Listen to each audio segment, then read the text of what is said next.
जी अस्सलाम वालेकुम। Logics and level में एक और सेशन के साथ आपके साथ हाजिर है। और लास्ट सेशन में हमने केएफसी को ही डिटेल में डिस्कस किया था। और हमने ये कहा था कि 163 की जो मेन सपोर्ट हमारे पास मौजूद है, लास्ट टाइम भी हमने डिस्कस किया था कि उसको ब्रेक अगर नहीं करती तो मार्केट यहाँ से रीबाउंड करेगी।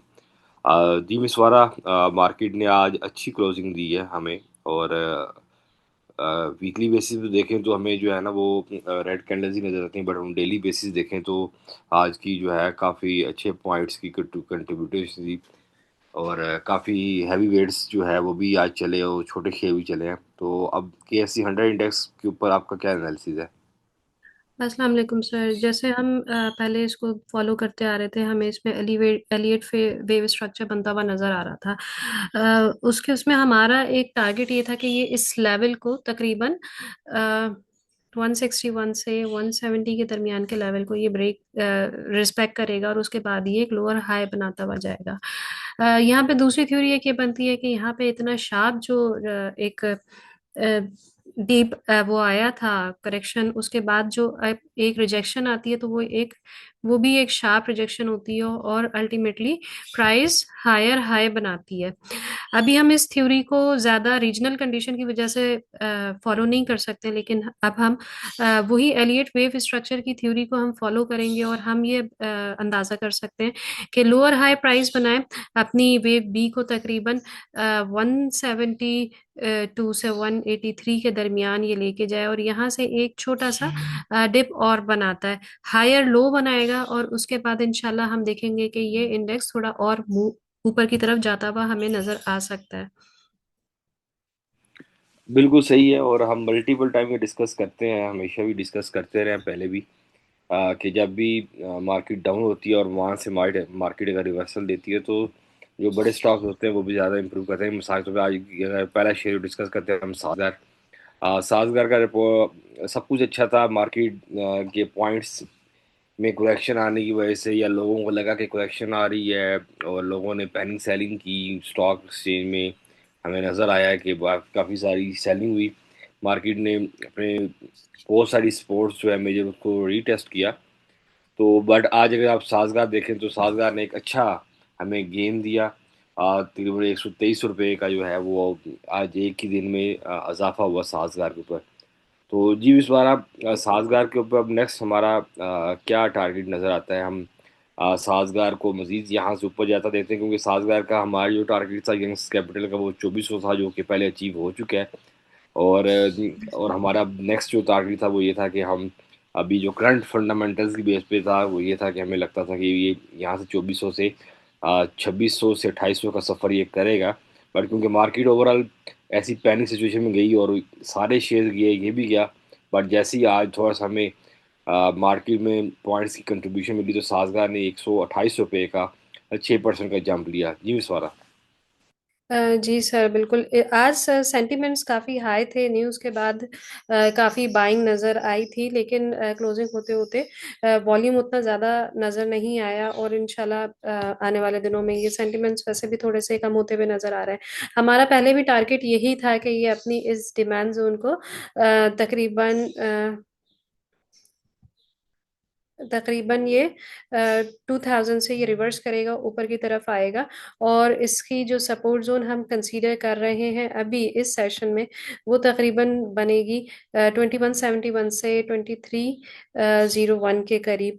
यहाँ से हम ये उम्मीद कर रहे हैं कि चूंकि वॉल्यूम्स भी अभी फिलहाल कोई बहुत अच्छे हमें मार्केट में नजर नहीं आ रहे हैं, डेली टाइम फ्रेम पे हमें डाइवर्जेंस भी नजर आ रही है और जिस हिसाब की डाइवर्जेंस है हमें करेक्शन उतनी ज्यादा मिली नहीं है।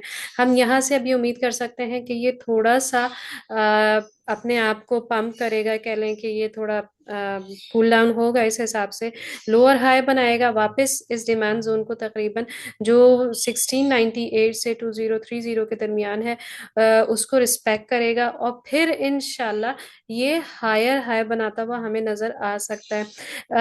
रमजान में जैसे हम पहले से भी बात करते हुए आ रहे हैं कि वॉल्यूम्स जरा कम ही होते हैं, तो उसकी वजह से इंडेक्स के स्टॉक्स काफी नीचे भी आ रहे होते हैं। तो अभी हम बहुत अच्छी शार्प मूव इसमें हम एक्सपेक्ट नहीं कर सकते। बिल्कुल सही है। और नेक्स्ट शेयर मेरे पास है BNL बनी लिमिटेड।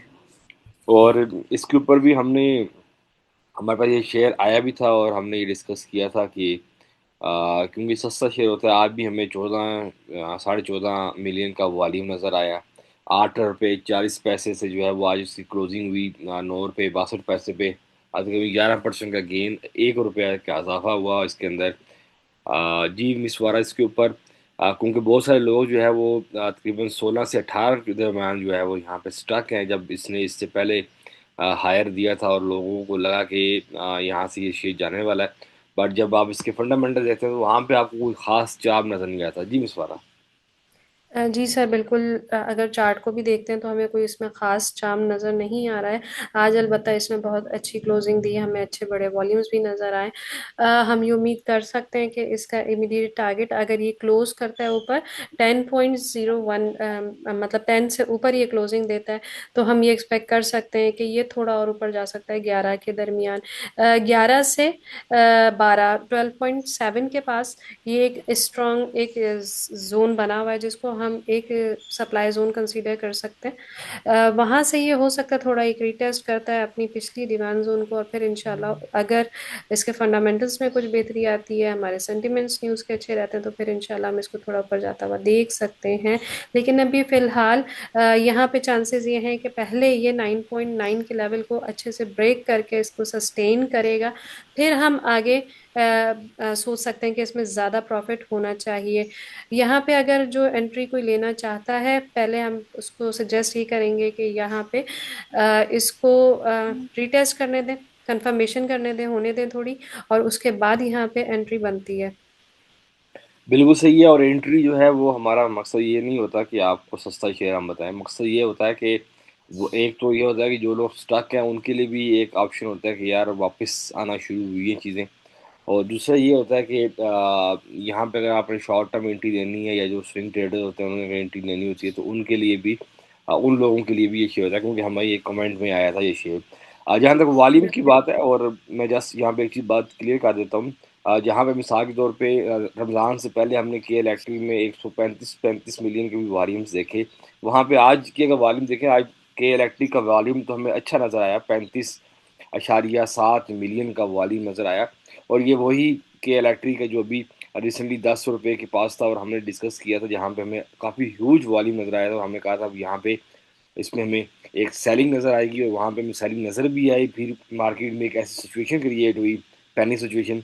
सस्ता शेयर था, लोगों ने टाइम भी अपनी प्रॉफिट बुकिंग की, और ये शेयर वापस जो है वो 7.82 पे आया। जी विश्वारा, इसके ऊपर अब हमारा क्या है? जी सर, अब अगर हम इसको वीकली टाइम फ्रेम पे देख रहे हैं तो ये तकरीबन अपने EMA 20 से भी रिस्पेक्ट ले रहा है, और रिस्पेक्ट लेता है तो थोड़ी सी ये मूव देता है। अभी हमें ये नीचे जाता हुआ भी नजर आ रहा है, इसके साथ साथ हमें इसमें प्रॉफिट लिक्विडिटी भी इतनी नजर आ रही है वीकली टाइम फ्रेम पे। अगर हम डेली टाइम फ्रेम पे देखते हैं इसको, तो अभी भी हमें फिलहाल हमें एक छोटा सा ब्रेकआउट नजर आ सकता है आने वाले कुछ दिनों में। ये भी सेंटिमेंट का असर हो सकता है, अगर ये सेंटिमेंट कंटिन्यू करते हैं उसके बाद हम यही वो करेंगे कि ये अपनी इस डिमांड जोन को, जो कि 6.7 से 7.3 के दरमियान है, इसको रिस्पेक्ट करता है, और उसके बाद ये एक लोअर हाई प्रिंट करेगा और वापस थोड़ा नीचे जाके फिर ऊपर की तरफ जाता हुआ नजर आ सकता है। फिलहाल हम पहली उसमें इसके हायर हाई को ब्रेक होने की कोई इंडिकेशन हमें चार्ट्स पे नजर नहीं आ रही है। हाँ, RSI थोड़ा बेहतर होता जा रहा है, लेकिन वॉल्यूम्स अभी भी काफी कम हमें नजर आ रहे हैं। अगर कोई यहाँ पे अब एंट्री लेना चाह रहा है तो वो कंफर्मेशन कैंडल्स का वेट करे, जहाँ पे स्ट्रांग बुलिश कैंडल कोई मारुबोजू या डोजी कुछ इस तरीके की बनती है, तो वहां पे ये इसकी एंट्री बनती है। लेकिन फिलहाल जितनी लिक्विडिटी हमें नजर आ रही है, हमें ये थोड़ा वो है कि ये एक दफा यहाँ नीचे आ सकता है और फिर ऊपर की तरफ जा सकता है। बिल्कुल सही है। और एक बात यहाँ पे बताना बहुत ज़रूरी होता है कि स्टॉप लॉस क्यों ज़रूरी होता है। जस्ट मैं आप लोगों को उसका एक आइडिया दे देता हूँ। मिसाल के तौर पे आपने एक शेयर 100 रुपये का लिया, और आपने उसका स्टॉप लॉस रखा 95, और आपने उसका प्रॉफिट रखा 110 रुपये की। 110 रुपये टारगेट प्राइस है, और 95 आपने उसका स्टॉप लॉस रख दिया। अगर आपका स्टॉप लॉस हिट होता है 95 पे, तो आप वहाँ पे आप लॉस बुक करें, क्योंकि आपने 10 रुपये का प्रॉफिट और 5 रुपये का जो रिस्क था वो लिया था। ठीक है। और मिसाल के तौर पे यही मैं बात कर रहा हूँ अगले शेयर के ऊपर, मुगल के ऊपर ही बात कर रहा हूँ। और मुगल फिर अगर आप 95 पे सेल कर देते तो फिर जाहिर बात है मार्केट में एक पैनिक सिचुएशन हुई। आपने मुगल का पैसा वापस 80 पे, और स्ट्रांग सपोर्ट मुगल की थी 77 76, और हमने कहा था उसको अगर ब्रेक नहीं करेगा तो वहां से हमें फिर रिवर्सल नजर आएगी, और हमें नजर भी आई आज। मुगल ने 3% का जो है गेन दिया। 1.25 मिलियन का हमें वॉल्यूम नजर आया मुगल के अंदर। जी मिस बारा, मुगल के ऊपर अब हमारा क्या स्टांस है? जैसे मैं स्टॉप लॉस का समझाया था कि 95 पे अगर आप लॉस बुक करते 5 रुपए का, और वो कैश अपने पास रखते, और आज अगर आप मुगल को परचेज करते तो एक अच्छी एंट्री आपके लिए बन सकती थी। तो ये इंपॉर्टेंस होती है आपकी स्टॉप लॉस की। आप राइदर देन आप ये भी ना करें, आपने लॉस बुक किया, जिस शेयर में बुक किया आप उसी के लिए पैसा रख दें, तो अगर वो शेयर डाउन जा रहा है तो आपको वो दोबारा से एक अच्छा गेन दे सकता है। जी मिस वारा। जी सर, बिल्कुल। ट्रेडिंग की एक स्ट्रैटेजी ये भी होती है, अगर आप इन्वेस्टमेंट पे नहीं है कि मतलब आपका प्लान है कि 5-10 साल आपने इन्वेस्ट करना है, तो फिर आपको इतनी ज़्यादा इसकी टेंशन नहीं होनी चाहिए। लेकिन अगर आप देखते हैं कि स्विंग्स पे आए हुए हैं या आप ट्रेड ले रहे हैं, तो फिर स्टॉप लॉस बहुत इंपॉर्टेंट है। जिधर आपको ये अंदाज़ा होने लगता है कि करेक्शन बहुत डीप हो सकती है, वहाँ बेहतर ये है कि अपने स्टॉप लॉस को यूज़ करें। और फिर लोअर लेवल्स पे आप खरीदते हैं तो आप अपने स्टॉक की प्राइस को नीचे कम भी कर सकते हैं। इसके साथ साथ स्टॉप लॉस, जब आप प्रॉफिट में भी जाते हैं और आपको वॉलीटैलिटी नजर आने लगती है कि भाई अब हो सकता है किसी भी लम्हे स्टॉक नीचे की तरफ आ सकता है, तो प्रॉफिट में भी अपने स्टॉप लॉस को यूज करें। स्पेशली ऐसी उसमें जहां पे वॉलीटैलिटी बहुत ज्यादा नजर आ रही हो, अभी हमें प्रॉपर इंडिकेशंस चीजों की नहीं मिल रही, ज्यादा हमें क्लैरिटी नहीं है, तो ऐसी जगहों पे स्टॉप लॉस बहुत ज्यादा इंपॉर्टेंट होता है और बहुत सारी चीजों के साथ बहुत फायदेमंद भी रहता है। बिल्कुल सही है। और अब मुगल के ऊपर हम डिस्कस करते हैं। मुगल जो है वो अभी इसने अपनी स्ट्रांग स्पोर को टेस्ट भी किया, वहाँ से इसने एक रिवर्सल भी ली, और बहुत सारे लोग यहाँ पे स्टक भी होंगे 1995 100 के आसपास। तो क्या, अब जैसे कि ये टाइम है सर्दियों में, जैसे अब गर्मी शुरू होंगी तो रियल स्टेट का जो है वो सेक्टर चलना शुरू होगा, कंस्ट्रक्शन शुरू होगी, तो सबसे पहले जो चीज़ बिकती है वो आपका सीमेंट और सरिया और बजरी रेत बिकती है, क्योंकि शुरू ही यहाँ से होता है। जी मिस वारा। जी सर, हम अगर वीकली टाइम फ्रेम पे मुगल को देख रहे हैं तो हमें एक ट्रेंड लाइन को ये फॉलो करता हुआ नजर आ रहा है। और जब डेली पे देख रहे हैं तो जो इंडिसीजन कैंडल थी वो हमें बाइंग पे नजर आई है, लेकिन इसने लास्ट अपना जो रेड कैंडल थी उसको अभी ब्रेक नहीं किया। हमारे पास अभी यहाँ पे थोड़ा सा एक चांस ये रह सकता है कि यहाँ तो इस जोन पे ये थोड़ा सा कंसोलिडेट करता है। यहाँ पे बाइंग अच्छी, कैंडल्स अच्छी बन रही हैं, लेकिन वॉल्यूम्स उतना नहीं है जितना अमूमन हमें मुगल में नजर आ रहा होता है। आरएसआई इसका बेहतर होता हुआ नजर आ रहा है, लेकिन साथ में एक छोटी सी बुलिश डाइवर्जेंस बनती भी नजर आ रही है। इसकी वजह से हम ये एक्सपेक्ट कर सकते हैं कि ये 89 टू तकरीबन 97 के लेवल तक जा सकता है, और उसके बाद दोबारा ये अपनी इस ट्रेंड लाइन को रिस्पेक्ट करने के चांसेस रखता है और फिर आगे जाता हुआ हमें नजर आ सकता है। ऐसे में हमेशा हम यही कहेंगे कि आप स्टॉप लॉस को अपने साथ रखें और कोशिश करें, आपका अगर आप एंट्री लेना चाह रहे हैं तो आपका स्टॉप लॉस तकरीबन 75 से नीचे होना चाहिए। और जहां रिवर्सल आपको बड़ी कैंडल नजर आती है, वहां पे आप एंट्री लेके लोअर लेवल्स, एग्जिट लेके लोअर लेवल्स पे भी इसको बाय बैक कर सकते हैं। बिल्कुल सही है। और यहाँ पे अगर मैं आपके साथ वैसे अपना पर्सनल भी शेयर करूँ कि स्टॉक एक्सचेंज में ऐसा नहीं होता कि आपको लॉसेस नहीं होते। अभी रिसेंटली ही, अभी आज की सूरत हाल में ले लें, हमारे पास मैसेज आया, प्रीमा का एक बंदे का मैसेज आया, उसकी एंट्री 38 पे थी और उसका स्टॉप लॉस 34 का था। तो ही सेड कि यार हम क्या करें अब। तो मैंने उससे पहला सवाल ये पूछा कि ये आपकी शॉर्ट टर्म एंट्री थी या मिड टर्म? ही सेड कि मेरी शॉर्ट टर्म। तो मैं कहा ठीक है यार, अगर आपने शॉर्ट टर्म लिया और अगर आपने 4 रुपये का लॉस करना है पर शेयर, तो आपने गेन रखा था आपने 8 रुपये का, तो अब 4 रुपये पे आप उसको लॉस बुक करें। जैसे उसने लॉस बुक किया, मार्केट प्रीमा की वजह से, मार्केट की वजह से प्रीमा मजीद नीचे गया, तो उसकी वजह से क्या हुआ, हमें नज़र आया कि मार्केट में अब 28 पे उसको दोबारा एक एंट्री मूव की एक मौका मिला। तो उन्होंने दोबारा 28 पे जब एंट्री ली, तो आज अगर हम लास्ट ईयर हमारा, आज हमारा मिसवारा वो प्रीमा है, और प्रीमा ने आज भी हमें नज़र आया कि प्रीमा ने हमें एक अच्छा एक मोमेंट दी, और तो 31 32 के आसपास की इसकी आज की क्लोजिंग भी थी। तो जी मिस वारा, बहुत सारे लोग इसके ऊपर भी स्टक होंगे 38 39 के ऊपर जाके, और इससे पहले भी ये ऑल टाइम हाई करके वापस आया था। और क्या लगता है कि अब इसके अंदर दोबारा से हमें कोई बुलिश मोमेंटम या बुलिश कैंडल्स नजर आ रही हैं? जी सर, आज की क्लोजिंग तो इसकी एक अच्छी बुलिश कैंडल के ऊपर हुई है, लेकिन अभी हमारे पास थोड़ी अनसर्टिनिटी है। अगर ये इस लेवल को तकरीबन 31.8 के लेवल को ब्रेक करता है, कल की क्लोजिंग इस लेवल के ऊपर होती है, तो फिर हम उम्मीद ये कर सकते हैं कि ये ऊपर जाता हुआ नजर आ सकता है। जिस तेजी से ये नीचे आया था उसी तेजी से ऊपर जाता हुआ ये नजर भी आ सकता है अपनी प्रीवियस डिमांड जोन के पास। लेकिन अगर ये इस लेवल के नीचे क्लोजिंग देता है, और कल की क्लोजिंग, फ्राइडे की क्लोजिंग इसकी वीकली क्लोजिंग भी होगी, तो ये सारे स्टॉक्स में बहुत ज़्यादा इंपॉर्टेंट होगी कि कल स्टॉक्स किस लेवल पे क्लोज होते हैं। हम आने वाले हफ्ते का अंदाजा उस पे कर सकते हैं। अगर ये इस लेवल से नीचे क्लोज करता है, तो हम यहाँ पे एक आइडिया ये करते हैं कि ये 28 to 30 के दरमियान, ये 29 to 30 के दरमियान ये थोड़ा सा जा सकता है, और उसके बाद या आपको बाइंग का मौका मिल सकता है। अपने स्टॉक्स को आप एवरेज भी कर सकते हैं यहाँ पे, और फिर इंशाल्लाह इसको ऊपर की तरफ जाता हुआ देख सकते हैं।